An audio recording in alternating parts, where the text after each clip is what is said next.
Oke, assalamualaikum warahmatullahi wabarakatuh. Selamat siang anak-anak semuanya. Apa kabarnya hari ini?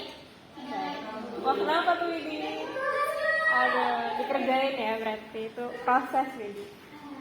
Oke, sebelum kita mulai pelajaran hari ini, boleh ketua kelasnya pimpin doa dulu ya. Siapa? Sebelum mulai pelajaran, mari kita berdoa terlebih dahulu.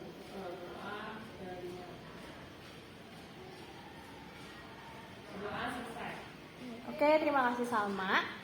Oke, hari ini kita mau masuk ke pelajaran selanjutnya di mata pelajaran fotografi dasar. Namun ibu baru ingat kalau ibu belum jelasin kontrak belajar ke kalian ya. Jadi ada kontrak belajar selama pelajaran ibu. Yang pertama, tidak boleh main HP kecuali kalau memang diperlukan, karena kan pelajaran kita nantinya mungkin ada butuh searching segala macam. Terus nggak boleh makan tapi boleh minum. Selanjutnya tidak boleh telat masuk kelas lebih dari 15 menit. Udah, kira-kira ada yang mau ini nggak negosiasi mungkin terkait dengan kontraknya? Udah setuju ya berarti ya? Oke.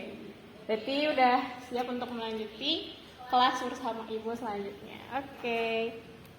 Nah, hari ini kita mau belajar tentang komposisi fotografi. Minggu lalu kita udah belajar tentang jenis-jenis kamera. Masih pada ingat? Mungkin ibu bantu ya. Minggu lalu itu kita klasifikasiin jenis kamera jadi dua. Yang pertama berdasarkan teknologinya, yang kedua berdasarkan sumbernya. Kalau untuk berdasarkan sumbernya, kemarin dibagi menjadi dua lagi. Ada yang tahu nggak nih kamera apa aja berdasarkan sumbernya? Oke, boleh Salma. Oke, bener banget jawaban Salma. Boleh kita kasih apresiasi buat Salma. Oke. Jadi bener banget, minggu lalu kita udah belajar tentang jenis-jenis kamera itu. Dan dari dua kamera itu, melalui pelajaran ini kita nantinya bakalan lebih sering belajar tentang kamera digital gitu. Jadi itu semoga kedepannya kita bisa lebih sering praktek ya gitu. Nah, ibu mau nanya dulu pendapat kalian sebelum kita masuk ke penjelasan apa sih komposisi fotografi. Pendapat kalian tentang komposisi apa nih? Kata komposisi itu apa gitu? Boleh ada yang mau kasih pendapatnya tentang apa sih komposisi itu? Oke, boleh Putri. Susunan. Oke, boleh susunan. Kalau Widi, boleh juga Widi mungkin. Menciptakan keseimbangan. Oke, jawaban Putri dan Widi itu benar ya. Jadi kalau untuk komposisi menurut KBBI itu artinya tuh susunan dan tata letak. Jadi dengan menciptakan komposisi itu arti KBBI itu kayak menciptakan susunan atau tata letak. Kemudian apa sih komposisi fotografi? Jadi komposisi fotografi itu adalah rangkaian elemen gambar dalam suatu ruang atau format. Nah, dengan memilih komposisi yang baik, hasil fotonya juga akan baik gitu dan bisa menimbulkan pesan. Jadi gak jarang kan kayak misalnya ada lomba fotografi, nah itu nanti mungkin di penilaiannya itu bakalan dicek dari kayak oh ini bakalan ngasih kesan apa nih bagi para audiensnya yang lihat. Nah itu merupakan juga penilaian kalau misalnya kita coba lomba fotografi gitu ya. Nah, perlu diketahui kalau misalnya komposisi fotografi itu merupakan pilihan pribadi dari sang fotografernya. Jadi tidak terpacu pada suatu kayak mungkin syarat atau gimana, karena kayak kalian ketika kalian moto juga nggak bakalan ada kayak larangan gitu kayak oh nggak boleh motret nih karena posisinya nggak bener atau sunannya nggak bener. Nah di sini kayak ada contohnya ya, ada fotografer di sini yang lagi sedang mengatur komposisi gambar yang akan diambil supaya nantinya dilihat sama audiens itu lebih baik gitu. Nah itu dulu pengertian tentang komposisi fotografi. Selanjutnya kita akan masuk ke elemen komposisi fotografi. Di sini ada 8 yang mungkin boleh sambil dicatat karena ada banyak gitu ya. Ini yang pertama ada point of interest, ada depth of field, terus ada background, color, ada pattern, framing, symmetry, dan horizontal atau vertikal. Langsung yang pertama.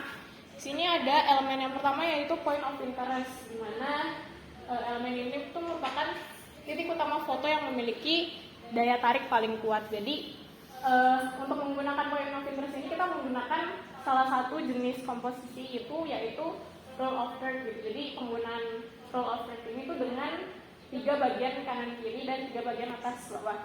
Jadi di sini ibu kasih lihat di sini ada 3 bagian kanan kiri. Kanan kirinya bagian ini nih ya. Jadi di sini terus 3 bagian atas bawah di sini. Ini kalau misalnya kelihatan kayak ada titik potong gitu kan. Nah itu objek yang terletak pada titik potong ini yang merupakan point of interest, dan perlu diketahui juga kalau misalnya elemen ini tuh memang akan memperlihatkan objek kita tuh akan menonjol gitu, tapi hasil fotonya juga nggak monoton. Kayak misalnya contohnya di gambar ini, kita nggak cuma melihat gambar batu ini doang kan, tapi kita juga melihat ada awan, ada pegunungan yang lain, terus ada matahari juga. Nah ini merupakan elemen point of interest. Nah ini elemen yang pertama. Selanjutnya Mencari di sini ada point of interest. contoh penggunaan Pakai elemen HP. point of interest dengan HP. Kita akan mencari point of interest. Ini lagi di taman ya, salah satu taman. Nah, pohon-pohonnya sangat menarik ya. Kita pelajarin dulu mana pohon yang cukup menarik. Nah, di sebelah ini ada pohon yang cukup menarik. Ini kita bisa taruh di tengah, teman-teman. Untuk mendapatkan point of interestnya, kita foto terlebih dahulu. Nah, hasilnya seperti ini. Dan ini juga teman-teman bisa olah juga menjadi bagian. Nah itu contoh penggunaan elemen point of interest. Sebelumnya di sini yang kalau misalnya ngefoto pakai HP biasanya ada ininya nggak, kayak ada grid-gridnya gitu nggak, biar ada ya. Jadi itu juga merupakan salah satu bantuan kalian supaya nanti hasil fotonya tuh nggak miring atau nggak miring lah, nggak simetri gitu. Jadi hasil fotonya bisa lebih kelihatan baik di mata gitu. Itu untuk elemen yang pertama. Selanjutnya ke elemen yang kedua ada depth of field atau ruang tajam. Jadi elemen ini tuh untuk menambah kekuatan objek gitu supaya jadi pusat utama gitu. Kalau misalnya kalian lihat di gambar ini, kira-kira apa yang jadi pusat utamanya nih? Daun ya. Nah, dengan elemen ini itu kita menggunakan adanya kalau misalnya kalian di kamera manual itu ada namanya aperture. Nanti kita akan belajar ya.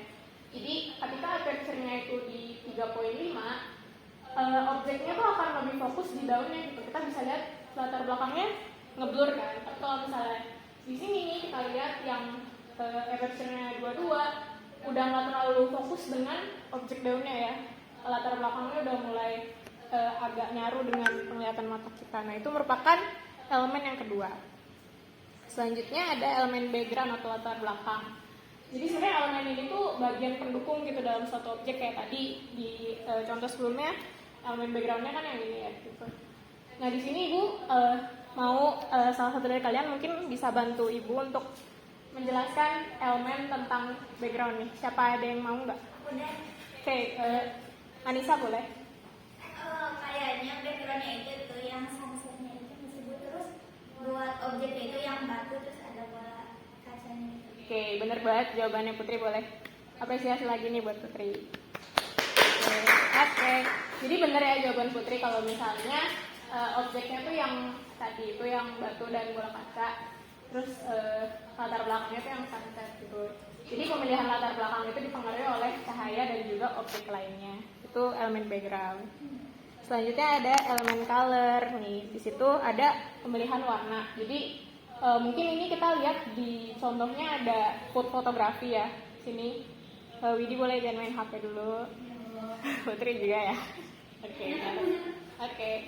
Sini ada elemen color. Kalau misalnya kita lihat di sini warnanya nggak terlalu menonjol di merah juga kan, tapi ada warna kuning, ada warna hijau, ada warna putih, terus ada warna coklat juga. Nah ini merupakan elemen color gitu. Jadi bisa menciptakan suatu keimbangan dari warna-warna doang gitu.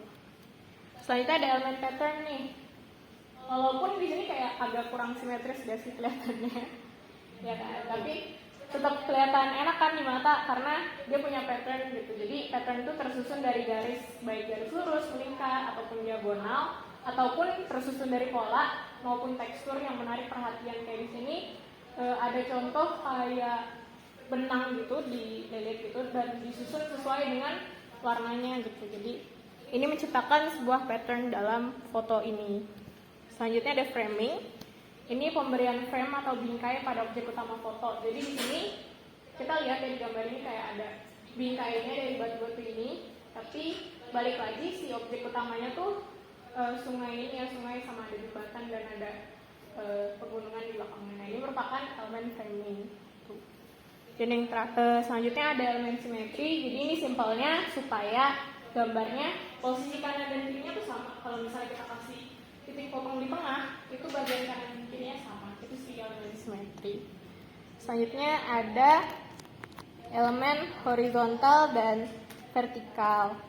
Elemen ini tuh merupakan sebenarnya cuma untuk posisi kamera kalian. Jadi ketika kalian ngambilnya kayak gini, ketika landscape itu horizontal, kalau misalnya portrait itu nanti hasilnya vertikal. Mungkin itu dulu, sampai sini ada yang mau nanya? Ada. Oh ya, Ibu juga mau apresiasi sama kalian karena di minggu pertama kalian udah ngerjain tugas kan dari foto-foto yang udah mungkin kalian pernah ambil. Nah itu ada beberapa dari kalian juga udah ada menerapkan elemen-elemen ini. Jadi semoga selanjutnya kita udah bisa nyoba dengan kamera gitu ya, karena ya supaya kita lebih berproses di mata pelajaran ini. Mungkin karena tidak ada yang bertanya, sekian pelajaran pada hari ini. Terima kasih. Wassalamualaikum warahmatullahi wabarakatuh. Waalaikumsalam.